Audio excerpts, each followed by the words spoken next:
everyone, I'm Dr. Seetha Ramamurthy Pal, and today we are going to talk about renal or kidney problems that can be diagnosed in the fetus.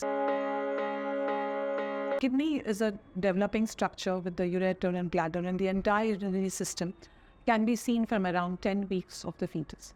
And the problems can range from anything very mild to just small dilatation of the renal pelvis, as we call it, to something very gross and severe like dilated bladder or megacystis.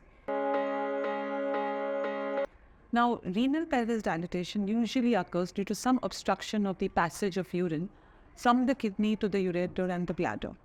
And these are usually seen in the second trimester, where we have a criteria that if the renal pelvis diameter is more than 4 millimeters in the 20-week scan, then we call it mild or UTD-A1. But if it progresses, or if the renal pelvis dilatation is more than 8 in the third trimester, more than 28 weeks, or if there is dilated ureter, bladder, then we call it UTD-A2-3, where the fetus needs to be followed up throughout the pregnancy and maybe even after delivery, because most of the times these will resolve on their own, but sometimes if they persist or if it's very big, then the baby might need some intervention after delivery.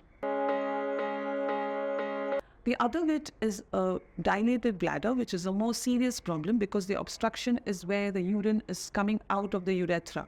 And if that usually occurs more in male fetuses, and then if the obstruction is there, there is complete obstruction to the passage of urine, and there is no liquor around the fetus. So this causes serious problems, especially if it happens in the first 5 months or 20 weeks, and can cause severe renal damage or even fetal death. There is nothing to be, again, scared or intimidated. Whenever we do an anomaly scan, we look at all this, and the proper guidance, surveillance and counseling is necessary, because 80% of the times these problems resolve, but 15 to 20% of the times if they remain, there is treatment later on, even after delivery. Thank you.